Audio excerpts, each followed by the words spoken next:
What's the worst case you've seen of someone trying to play the victim when it was all their fault? Story 1. My brother-in-law, wife's brother. Everything is terrible in his life because everyone conspires to be mean to him. All his substance problems are other people's fault. The government never should have taken his kid from him because he's a good father. When his disabled mother got custody of his kid and then let him move in with them, she made up all those stories about him hitting her and the kid. When the government, both APS and CPS, told us we had to protect them from him, we had no right to take his kid, that he hadn't had custody of for years. He lives off disability for back problems he's had since getting a beatdown for running his mouth at the wrong people, despite the fact his doctors tell him he doesn't need a wheelchair and can work. It's our fault he can't pay his bills, even though he's still living in his mother's house rent-free. And that surely has nothing to do with the fact that he blows his disability check on substances and junk food as soon as he gets it. In his mind, we abandon him to perish and are horrible people for not letting him live with us, despite the fact that the government literally put his mother and kid in our care to keep them safe from him. He came up with a scheme where he called 911 to be taken to the local hospital. When he got there, he told them he was dying because he was wheelchair-bound and abandoned in a squalid house. The house became squalid after the mother and kid were removed because he refused to clean and had a dog he never let outside. He actually got Adult Protective Services to call us and tell us we had to take care of him and fix up his house. By the way, we live 250 miles away in a different state. We explained the history and gave them the names of the caseworkers for his mother and son, who know him well.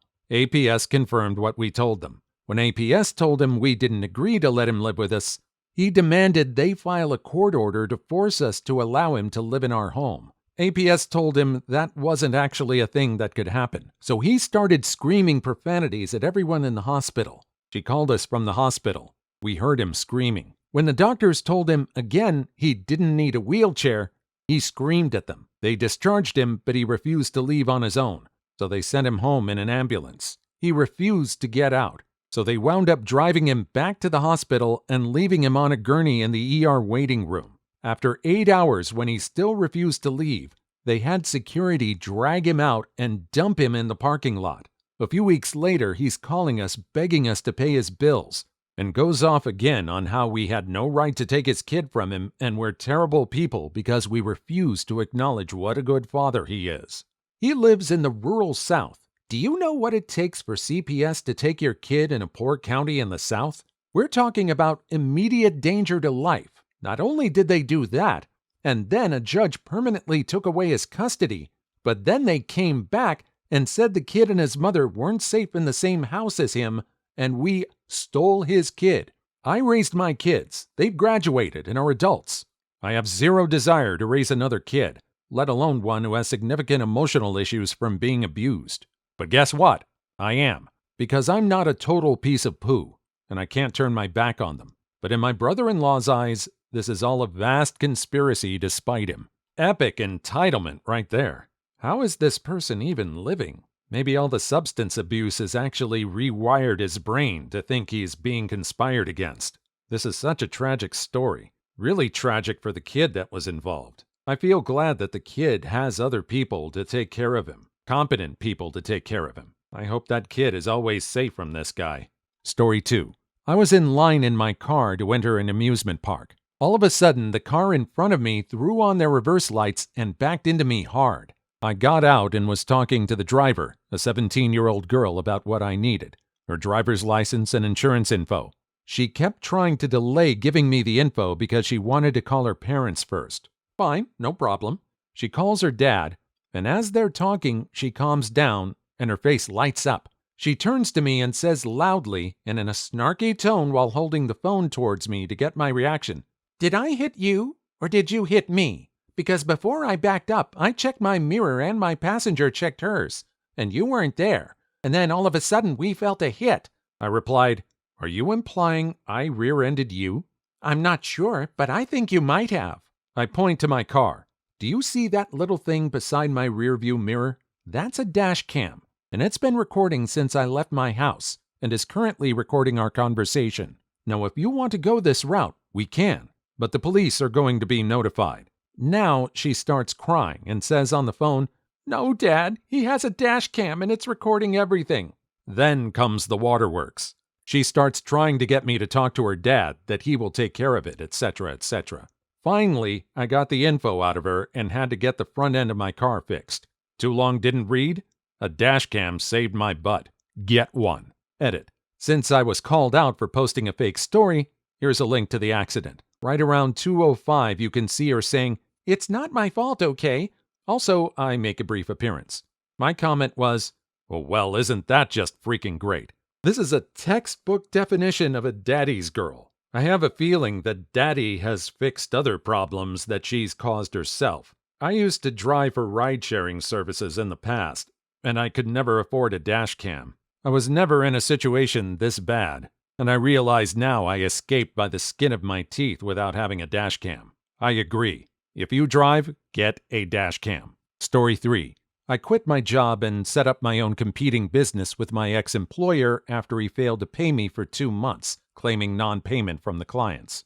He had a massive go at me after I confronted him with receipts from the clients to show payment, and he accused me of making him look bad in front of his clients and that he didn't owe me the money because some people are bosses and some people are employees. Hence why I quit my job and set up for myself, because last time I checked, slavery is illegal in the UK. I also warned a few of my ex-coworkers to be careful and not let him rack up debt with them because of what he did to me. They're nice people with young families and don't deserve to be taken advantage of like he did to me. I took him to court to try to recoup the money he owed me for the work I completed, and the judge ruled in my favor for the full amount of just over £4,000. He then plays the victim card with everyone he knows and says that I made him and his family homeless, despite the fact that he never paid me a penny of the money owed. £4,000 is like 5 or 6 months' rent in a decent neighborhood in my city. Honestly blows my mind every time I think about it. Short story, the dude stole over £4,000 from me, never pays me back, blames me for making his family homeless. I want to know if there was a follow-up to the court case. Couldn't he be sued for non-payment? Does anything happen to this guy for not paying? And what's the deal with that statement, some people are bosses and some people are employees? The problem with that statement is employees get paid. If you refuse to pay him, is he your employee? The logic falls apart there. Story 4. This girl accused a teacher who had been there for over 40 years of assault right before her entrance exam. It was a really good private school, so you needed to take a test to be considered for admission. The accusations were investigated and were found completely unfounded almost immediately. I don't know what this girl was thinking. Like maybe she thought it was a way for her to get some leverage and improve her chances of getting in or something. On top of that, the actions of the school were even worse. They kept him in the dark for 2 months after the investigation was completed and were refusing to allow him back because of their insurance. Then a campaign was launched by a bunch of alums and he finally got back to teaching until his death a few years ago. He was a great guy too. I had him for a political theory class and he was really nice.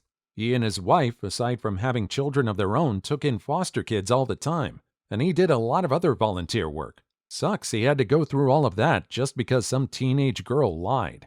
It really sucks to see good people have bad things happen to them, and for no reason. The school did treat him badly. It sounds like he was probably too nice a person to bring a lawsuit against the school, but he should have. I don't think anyone would dare accuse him of anything untoward ever again. Story 5. Sometimes my children ask me why they've met my mother but never met my father. I tell them he died a long time ago when I was a kid. In reality, my dad used to be an abusive drunk, and my mother had to kick him out because he used to beat on us kids. We used to spend weekends at his new house, but around the time I turned 10, he told my mother to stop dropping us off and gave her a shoebox full of all the pictures he had of us. We tried calling him on holidays every now and again, but he finally just told us to stop contacting him altogether. Last year, my mother passed away, and he decided to reach out to me and expressed he had changed and wanted to make things up to me. I told him it was okay. I filled him in on how I was doing in life and sent him pictures of my children. But I expressed I was already a man and don't need a father anymore. But he was forgiven for the 20-year absence. He then proceeded to tell me that I'm horrible for pushing him away and abandoning him, that he was dying and just wanted to fix things. So I just explained to him, it's already forgiven, but he abandoned me, and I had no time for his foolishness. I wish things had been different, but he's too much of a bad influence to allow in my children's lives. Story 6. I was in a crowded parking lot driving around looking for a space. There was one car ahead of me. The car ahead of me stopped, so I stopped as well. I'm not sure why she stopped because there were no empty spaces and no one was pulling out, but whatever. Then, before I even had time to react, her reverse lights came on and she came flying backwards towards me. I didn't even have time to honk. She slammed into the front of my car, got out of her car, and started screaming that I hit her. When officers arrived, she was crying and shaking and complaining that her neck hurt, and cursing me for slamming into the back of her car. Thankfully, 2 people had been walking through the parking lot when this occurred and told the officer what really happened. Later, the driver of the car that hit me tried to tell her insurance company that I knew the witnesses, and that's why they lied. I didn't know the witnesses, by the way. At any rate, if the witnesses hadn't stuck around to give statements, I'd have been screwed. Story 7. My 50-something-year-old mom's very frequent non-sober calls and hysterics about how her life is ruined. This was after she turned our lives upside down with her alcoholism and substance abuse throughout our childhood, went to rehab 5 times and relapsed every time, was given literal countless chances by my dad and family to start fresh, including amazing job and housing opportunities, nearly bankrupted my dad, forced him to move and raise 6 children on his own, and eventually lost relationships with all of her family and children except me. Up until 2.5 years ago, when I received a call that she messed up again, got herself kicked out of her free housing arrangement, and lost her job before it even started, forcing me to go pick her up on the side of the road and crash at my apartment for the night. I remember when I was scrambling to hide all of the alcohol and pills in my place before getting her, then picking her up and her crying that my dad was still ignoring her and wouldn't give her money anymore. It really hit me that I'd finally had enough. Victimizers. Am I right, guys? It's hard to imagine this person. It sounds like she's blown every single chance she's had to do the right thing. And this person had 6 children? It's hard enough for anyone to raise 6 children alone. I wonder how the kids are all doing. At least the teller of this story seems to be doing all right. He seems to be able to live on his own and take care of himself. Hopefully he can help break the cycle of this kind of behavior. Story 8. My best friend's ex-girlfriend. Basically, her ex was kicked out of her parents' house when she told them she was a lesbian. She moved in with my best friend since they were dating at the time. At first, she told my girlfriend that she was too depressed to find a job. My best friend was okay with that, even if it meant she'd have to work more, which she did. She even found a second part-time job. For the next 6 months, whenever my best friend asked her if she found a job, she'd always get the "I'm too depressed" response. Eventually, my best friend finds out her girlfriend cheated on her. Her excuse for cheating was, "You're always at work and never have time for me. I need someone who will be there for me." My best friend kicks her out, and then her ex blames her for having to move back in with her parents. The kicker?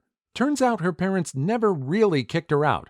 She was just tired of them telling her to get a job. Story 9. When I was teaching, I had a student I adored who had some behavior problems. I did everything I could to support him. One day we were taking a test and he was talking. I reminded him several times that talking during a test is not allowed, and I would have him go in the hallway if he continued. He continued talking, so I told him to go into the hall. He called me autistic on his way out, his favorite insult, and so I wrote him a referral. I called his parents and they didn't answer. So I sent an email explaining what happened, that he got a referral, and that I hope we can work together to help him manage his reactions. His mother responded saying that my behavior is unacceptable and that she's done speaking with me and I will hear from her lawyer. She went all the way up to the district level to complain about me, telling all sorts of lies and making me look like a horrible person. I don't teach anymore. This, unfortunately, is probably one of the reasons why we don't have any kind of good teachers. People don't want to take responsibility for their own kids' behavior and they'll blame the teachers for everything. It's like that previous story about the really nice teacher that got accused of assault for no reason. Oh yeah, and teachers get paid junk. Story 10. Maybe my ex-wife. Pretty standard stuff. As boyfriend and girlfriend, we had all kinds of kinky spicy time. Oral, rear end, strap-on, role play, etc. I've never really been a huge fan of vanilla spicy time. Anyway, we get married, and as time goes on, she starts dropping all of the fun activities and only wants pretty basic spicy time. Nothing wrong with that, just wasn't what I was into. So our spicy life plummeted, but I was okay with that. She really wasn't, and eventually wanted an open marriage. I consented. I'll spare the details, but she found someone fast. Forbid me from sleeping with someone when I finally found them because she wasn't ready for it. And when this all came to a head and we separated, she went around blaming me for forcing her to have spicy time with someone else. Story 11. My ex-wife loves to do this. She had an affair, left me and our kid for the guy, got a DWI, and the car I co-signed for was repossessed. Every time I hear from her, I get to listen to her complain about how she has to walk to work and how she has to borrow lunch money because child support took $129 out of her check and our son never calls her and she hasn't seen him in over a year. Shrew, shut the hell up. Edit. Wasn't expecting such a huge response. Without further ado, I present the abridged version of the backstory. Story 12. Facebook drama from a few years ago. This girl was leaving a bar drunk, and she backed her car into the car of someone she was an acquaintance with while exiting the parking lot. Then the next day went off on him for telling the police he saw her do it, when he knew she was poor and could have just said he didn't see it and had his insurance pay. She kept digging a deeper hole, and all the replies were like, "Shrew, don't drive drunk." It was glorious. I think so far this is the third story of someone backing into someone's car and then trying to blame them for it. Does anyone pay attention in driver's ed class when they talk about the rearview mirror? Thankfully, all of these stories involve a car and that no one got hurt. It would be an entirely different story if there were people involved in this. Just one look behind you could save a lot of people a lot of hardship. Story 13. During a Sunday liturgy, I gave the priest the proper intonation for the Gloria in Excelsis, but he started chanting the Sanctus instead, which comes much later in the Mass. No one knew how or if to respond, so the place fell silent. Afterward, the priest blamed me, the organist, for giving him the wrong intonation instead of simply admitting he wasn't infallible and had made a simple mistake. Story 14. This guy got upset saying we were always talking about him behind his back. He would creep up to the door in our apartment and stand there listening to our conversations. Of course we would talk about him. He owed two of us over $600 and refused to pay it. And then we were the bad people because we would talk about it in our own apartment, not knowing he's creeping around the door. Story 15. My sister's friend was beaten up by her boyfriend and stayed the night downstairs in our house with her 3 kids. Next day, he comes around and starts cursing her out, saying she stole his kids. Grabs the baby and starts walking away with him. She chases him trying to get the baby back, and he punches her several times in the face. My brother intervened and separated them. This jerkwad leaves and brings back the cops to arrest my brother for assault. Oh man, I really hope that they got the right story. I hope there were witnesses.